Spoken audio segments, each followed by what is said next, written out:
Hello. It's been a while since our last discussion, our last lecture on the Balkans. So I apologize for that. I've been a bit behind on the recordings, but I will try to keep them coming a little bit more evenly in the coming weeks. It doesn't seem, so as I know, that we'll be coming back together anytime soon. So for the time being, I'm going to carry on recording these lectures instead of delivering them as I would have done in Harads at the university. So what I want to do in this session is essentially bring to an end the discussion that we began about Bosnia in the last session. We talked a little bit about what Bosnia was like, didn't we? I told you that the ethnic complexities and the variations within Yugoslavia were most complex and most kind of entangled in the Central Republic in Bosnia. And if we look at the first slide of this most recent slideshow, we can see the image that I showed you also last week. This is in slide number 1, where we looked at the breakdown of Bosnia.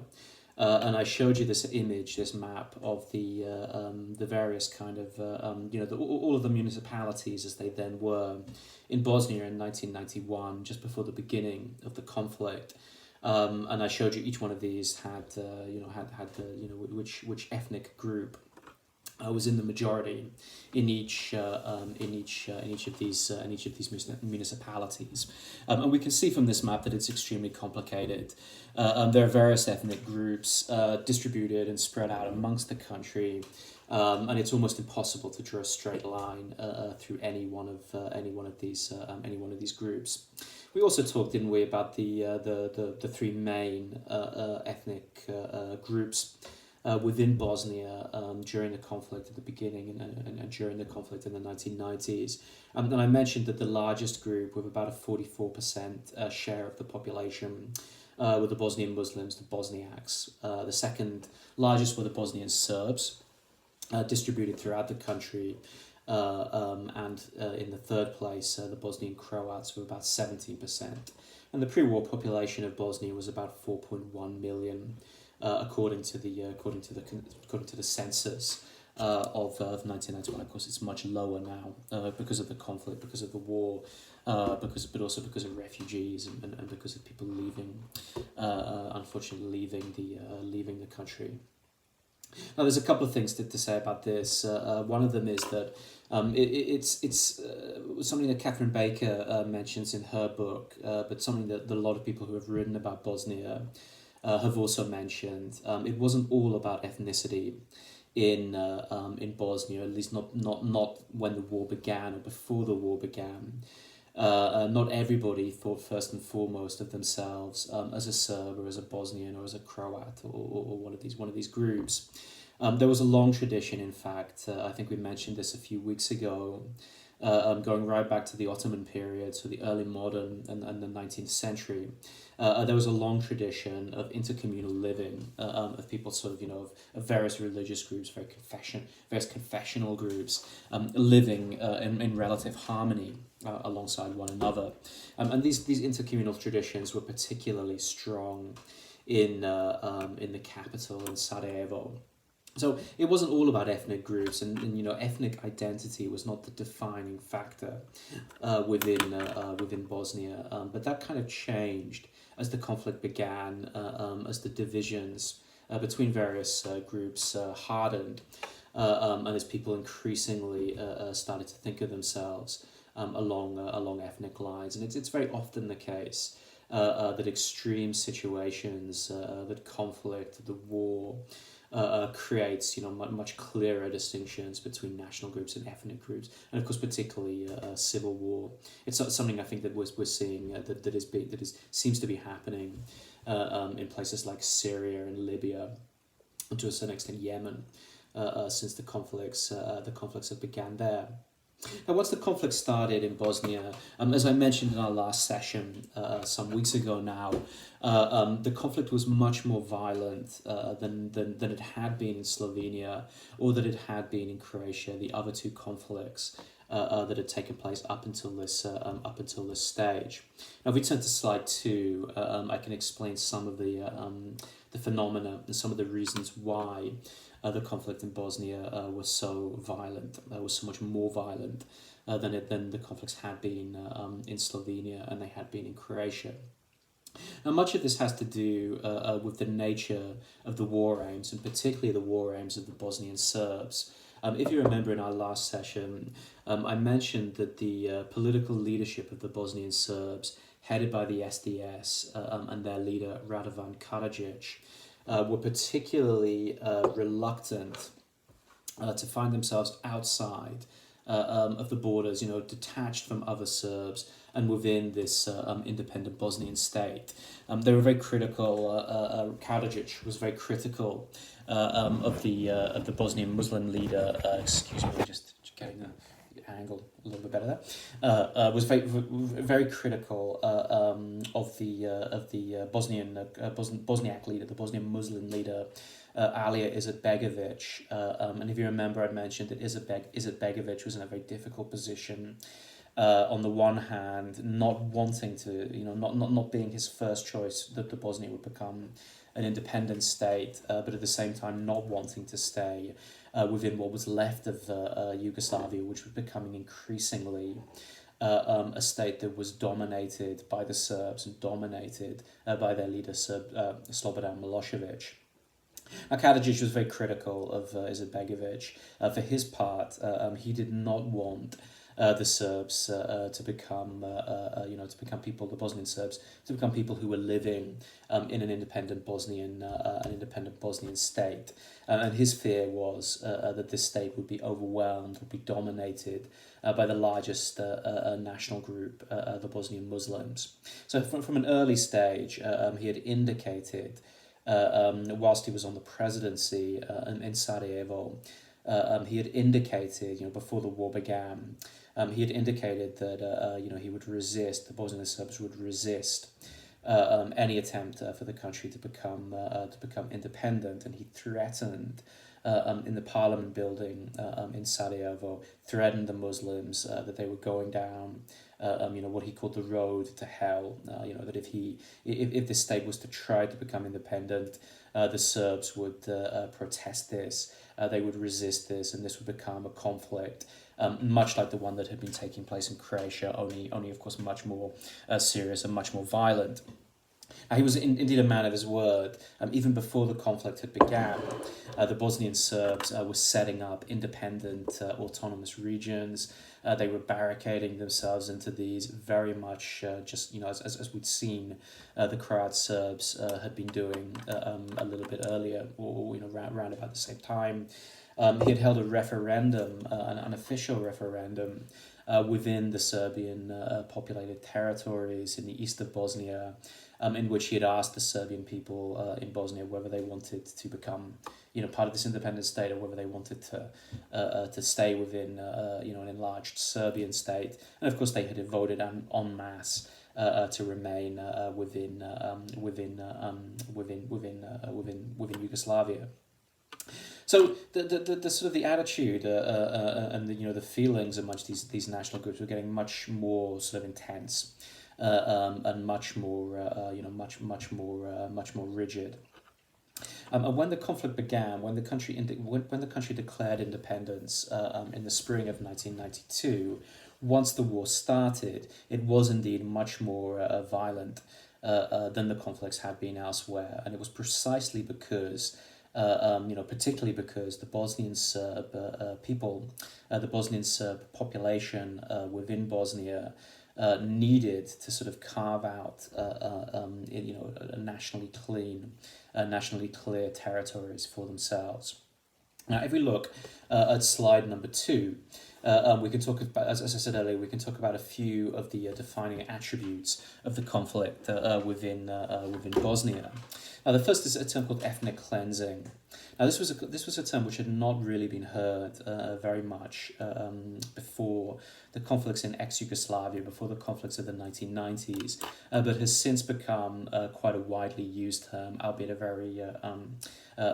rather controversial one. Ethnic cleansing refers to the policy, refers to the practice of forcibly removing members of different national groups, different ethnic groups from your own, with the purpose of creating ethnically pure territories. So, in other words, ethnically cleansing territory, so that it becomes kind of ethnically clean, ethnically clear. Now, this was a practice. This was a war aim. This was a war practice, a military practice that was practiced by all sides, but particularly by the Bosnian Serbs. They wanted to create for themselves in the east of the country. If you think about the map of Bosnia, they wanted to create for themselves ethnically clear territories, which would at a future stage be able to be attached to an expanded and nationally pure ethnic Serbian state. This being the war aim of Karadzic, and now this being the war aim also of the Bosnian Serb people. Now, ethnic cleansing, the second part, the second term that I've put up on this slide, genocide. It's not always completely clear where ethnic cleansing ends and where genocide begins. The process of forcibly removing people, you can imagine, from their homes, from their villages, from places that they had been living all of their lives, and that their parents and their grandparents had also been living in. It was often a very violent and a very destructive process, and it often involved considerable anguish and killing. However, it also turns out that the Bosnian Serb troops were committing not simply ethnic cleansing, but forcible destruction of non-Serb groups within the territories that they wished to control. So, in other words, they were also committing genocide. And many of you all know the meaning of the term genocide. The outright destruction, the outright killing, or the intention of killing people based on race, based on ethnicity, based on national group. Now, I say the relationship between these two terms is quite complicated.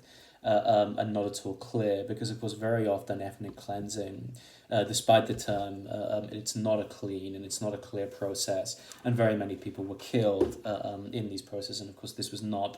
This was something possibly, potentially beneficial to Bosnian Serb forces. If people could be terrorized, if people could be killed, then of course this could speed up the process of creating ethnically clear territories. It could relieve the burden of sort of putting people into concentration camps and detention camps and this kind of thing. So very often the limits between ethnic cleansing and genocide were not entirely clear. We will come back to genocide a little bit later on.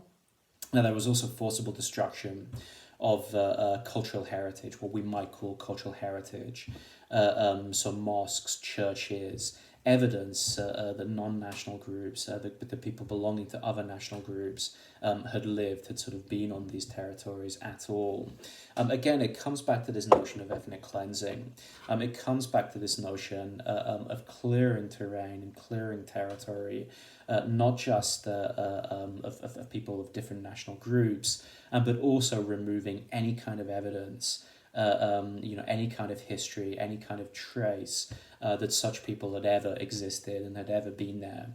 And so by doing this, by blowing up mosques, by destroying villages, by destroying evidence of cultures other than one's own, other than the Serb, other than the Croat, other than the Bosnian Muslim, this was also an opportunity to sort of rule out the possibility of other people returning.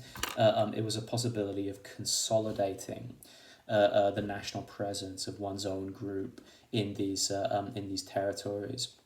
Now, perhaps the most notorious example of the destruction of another group's cultural heritage was the destruction by Bosnian Croat forces of the old bridge in the Herzegovinian capital of Mostar, and I put up an image of this bridge just before it was destroyed in 1993. Now, this bridge was very famous from the 16th century, an Ottoman bridge by one of the I can't remember which one, but one of the most important Ottoman architects. Working and responsible for sort of building these bridges and creating these bridges in the Balkans. It was UNESCO listed. It was recognized as a great example of Ottoman architecture, of Islamic heritage within the Balkans. The Bosnian Croat forces who destroyed this bridge claimed that it was being used as a supply line, claimed that it had a military value, and that was the reason they targeted it. And although this was sort of partially true, it was also true that this was this was an opportunity to blow away, to sort of remove the enemy's non-national groups cultural heritage. Now, finally, and this is also something that Catherine Baker covers in her book on the wars of Yugoslav secession, the one that I've posted up on Moodle. Finally, there was a rape as a weapon of war, and again, this is something that was practiced particularly by the Bosnian Serb forces. Rape as a weapon of war. The people who've worked on this, scholars who have looked at this, have shown that this was a means of humiliating the enemy, of proving that they could not protect people, that they could not sort of that they were sort of that they could be attacked in this most sort of this most kind of intimate and this most kind of disturbing way. So rape also became a very important sort of means of waging this conflict. Okay, now if we move to slide number 3. This is an image of the Omarska detention camp where Bosnian Muslims were held by Bosnian Serb forces. Now, the conflict, as I mentioned in previous sessions, coming at the beginning of the 1990s, the middle of the 1990s, really upset many people within Europe. There had been a sense, with the Iron Curtain coming down, with the Cold War coming to an end, and at the beginning of the 1990s, with the Maastricht Treaty and the formation of the European Union, this was briefly a period of considerable optimism and considerable confidence. A lot of Europeans felt that the problems, that the difficulties of the previous age, the previous period, were now being put behind them, and this the people were entering a much better, sort of a much brighter period, a period of unification, a period of Europeans coming together, a period of Europeans putting the most troubled chapters of their history behind them. But the images that were coming out of Bosnia, images like the Omarska detention camp, images of burning villages, images of ethnic cleansing, images of genocide, were a very painful reminder for many people. For many people, all of a sudden, it felt that the parts of Europe, the Bosnia, that this part of Europe was descending back into the worst violences of the Second World War. That somehow, in this period of brief sort of optimism and brief hope, Europeans were now sort of finding themselves back in these very dark years. Okay, so if we move on to slide number 4. Let's see, slide number 4. As a result of trying to, this will bring me on to the discussion of genocide. As a result of these sort of images coming out, and as a result of the sort of the horror that many people in Europe were feeling, and who were experiencing, seeing what was happening in Bosnia, and with a feeling that that the people weren't sort of doing enough to do something about this. The United Nations became sort of active as peacekeeping forces They were already active, of course, in Croatia, as we've seen, and they entered the conflict in Bosnia. And initially, their briefing was not to become involved, was not to take sides, was simply to sort of sit this conflict out. But in the in the sort of the middle of the conflict, with this sort of fear, the United Nations seeing that seeing the extent of violence being conducted against civilians. We're seeing this kind of ethnic cleansing, seeing genocide, seeing these sort of crimes being persecuted. The United Nations attempted to sort of create safe areas, safe spaces, where civilians who are attempting to flee the battle and flee killing and flee conflict would be able to sort of convene and will be able to sort of be protected from the worst excesses of violence. So in the middle of this conflict, the United Nations set up so-called safe areas. These were towns and cities. I put them on the map here. This is slide number 4. Towns and cities wherein civilians who were attempting to flee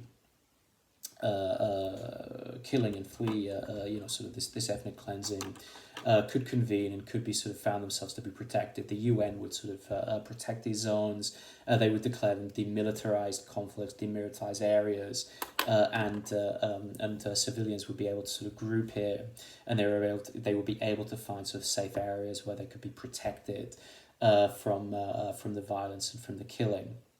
As you can see, I've set up I have a list of the safe areas in Bosnia. They were Bihać, the capital Sarajevo, which was under siege during the conflict, Tuzla, a town called Srebrenica, very close to the Serbian border, Žepa, and a place called Gorazda. Now, you can read more about this, or you can see more about this in the documentary "The Death of Yugoslavia," or in the book that I've assigned, "The Death of Yugoslavia." But these safe areas, many of them were becoming problematic, particularly for the Bosnian Serb forces. The Bosnian Serb forces were able to sort of create ethnically cleansed territories, but they were always kind of prevented from taking these safe areas, places like Srebrenica, places like Žepa. And there was a sort of a feeling amongst the Bosnian Serb forces.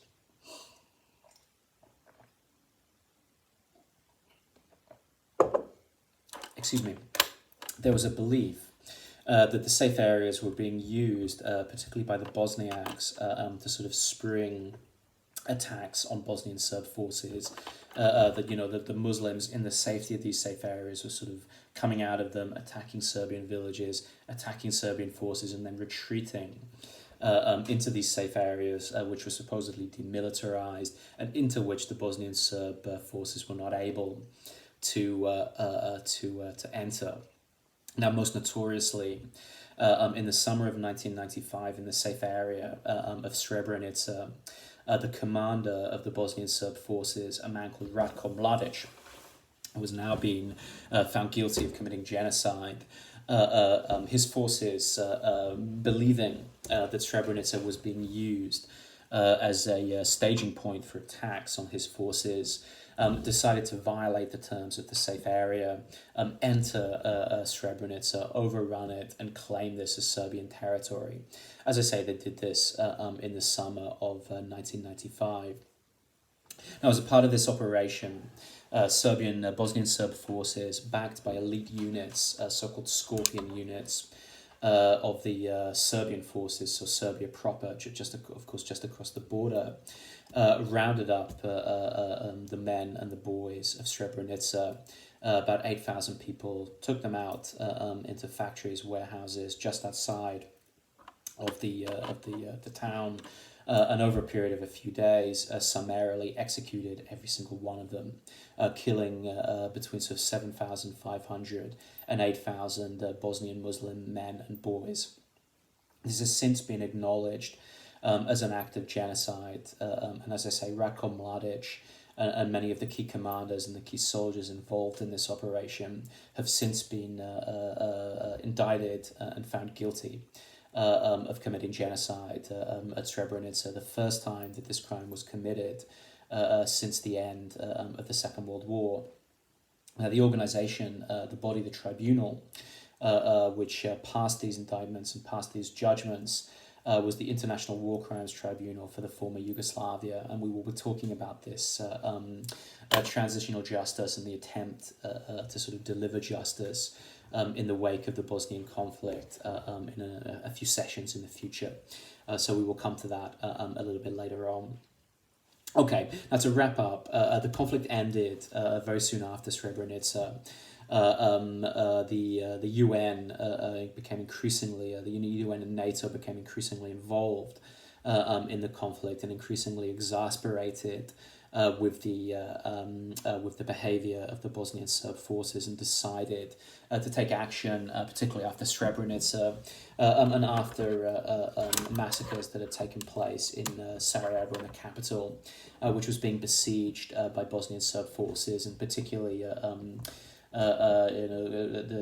large scale death resulting in this sort of shelling of marketplaces, killed many civilians who were queuing up to get food during the conflict. This was kind of the last straw for the international community, led by the United States of America, decided to intervene and put an end to what they believed to be Serbian aggression. Now, the peace treaty was signed in the middle of 1995 in Dayton, Ohio, in the United States. If we move to slide number 6, the peace treaties that ended the conflict in Bosnia were signed by Alija Izetbegovic, by Franjo Tudjman, by the Croat leader whom we met a few sessions ago, and by Slobodan Milosevic, who was negotiating on behalf of the Bosnian Serb leadership, Karadzic, and the leadership of the Bosnian Serb forces. And you can see just behind them, some of you will recognize some of the leaders of the 1990s. Most important, of course, was the American president, who at the time was Bill Clinton, but you can also see Jacques Chirac, Gerhard Schroeder, and Helmut Kohl, and John Major amongst the figures who were sort of overseeing the end of the conflict. Now, the map, essentially the end of the Bosnian War, called for. Actually, first of all, let's skip forward to let's go back to slide number 5. Sorry about that. Back to slide number 5. The peace treaty, the Dayton Peace Accords, which is still in force in the 21st century, still in force in 2020, called for the division of the country. Bosnia would remain as an independent state, but it would be divided into two so-called entities. In the east of the country, a Serbian-controlled territory, which is known as the Republika Srpska, or the Serbian Republic, and in the west of the country, the Bosnian Croat Federation, so sort of an uneasy alliance between the Bosniaks and between the Croat population, most of whom were located in the west of the country, in the part of Bosnia called Herzegovina. Now, it was a very fragile peace at the time, and for the peacemakers, the Americans, the British, the French, the UN, NATO, their key overriding concern was to try to ensure that the guns would fall silent, that the killing would end. And as a result of this, they did not have a particularly crystal clear long-term political vision for the future of the country. The main priority was simply to end the killing. Now, the Dayton Accords, I guess I could say two things about them. In the first place, the Dayton Accords are an extremely complicated constitutional framework. These two entities each had their separate sort of competencies, their separate ministries, their separate functions, but at the same time, this was supposedly one country which was ruled from the capital Sarajevo. And so it was an enormously complex interethnic political structure, which was extremely unwieldy, extremely expensive, for many years was essentially guided by sort of Western tutelage, And for a very long time, it looked like Bosnia was not functioning as an independent state. Essentially, the United Nations set up a high commission in Sarajevo, and successive high commissioners, who of course were not Bosnians, were people coming from outside, picked by Western powers, by Western forces, were routinely people who wielded extreme sort of power within the country, and it was felt that these various high commissioners were sort of hobbling the democratic life and hobbling the democratic development of Bosnia. And there are people who would make the argument to this day. Now, in 2020, we might talk a little bit more about this later on when we talk about the legacies of the conflicts. But in 2020, Bosnia's problems are still very acute. Today, there are less people who believe that Bosnia could go back to violence, could go back to war. It can't be ruled out, of course, and there are people, there are legitimate concerns about this, and there are tensions. But if anything, it looks more likely that the country will be attempted, that there are people within the country who will try to sort of divide this, who will simply say, look, Bosnia is not functioning, it's not working as an independent state, it needs to be divided. And in particular, again, we'll talk more about this in a later session, but particularly the Bosnian Serb leader, a man called Milorad Dodik, is quite keen to sort of say, well, look, but Bosnia has failed, it's a failed state. Our parts of the country, the Serbian parts, need to be detached from Bosnia and need to become part of an expanded expanded Serbian state. Dodik, once upon a time, had been seen as a moderate figure, but he has now become increasingly, if you like, nationalistic, increasingly chauvinistic. Okay, so slide number 7 gives us a brief lowdown of the cost of the Bosnian War. For a long time, it was not known exactly the extent of this conflict, but now we have a clearer idea of this. Just over 100,000 people were killed, and of those people killed, about 72,000 were Bosniaks or Croats, and about 30,000, close to 31,000, were Serbs. Now, of those figures, a very large number, over half in fact, were civilians, about 52,000, most of them Bosniaks and most of them Croats, with also a sizable number of Serbs killed. And again, this comes back to the nature of the conflict. It comes back to the fact that this conflict was marked by genocide, was marked by ethnic cleansing, was marked by attempts by the warring factions to create sort of ethnically pure territories within their backyards. Now, on top of this, there are a very large number of displaced persons. This is slide number 8. Of a population, not of 4.3, I think I said earlier 4.1, actually before the war it's 4.3 million. Of that 4.3 million people, about 2.3 million, so over half of the population, were counted as displaced persons, so they were removed from the places that they originally lived. 1 million of those people were displaced outside of Bosnia, about 1.3 million, 1 million displaced within Bosnia, about 1.3 million of those are displaced outside of Bosnia. So to places like Croatia, to places like Bosnia, to places like Western Europe, Germany, the Netherlands, Great Britain, some came to Ireland, some came to the Czech Republic, and Slovakia, and others to Canada and to the United States of America. And in most cases, those refugees either returned or they found what were known as durable solutions, which is to say permanent residency in other parts of the world. And it's unlikely they've set up families, they have new lives. It's unlikely that they will return. Now, finally, the conflict around this time Dayton also called for the end of the conflict in Croatia. You remember that we left that war at the end of 1991, beginning of 1992, and we'd seen that the Bosnian Croat minority had risen up against Tudjman, against the independent Croatian state. They had established autonomous regions. They had barricaded themselves in. They were receiving material and military support from the JNA, from the Yugoslav People's Army, and the front lines were kind of frozen at the beginning of 1992. Now, in 1995, with some support from NATO and some support from the United States, Tudjman launched massive military operations, airstrikes, and then ground invasions, ground strikes against these autonomous Serbian regions.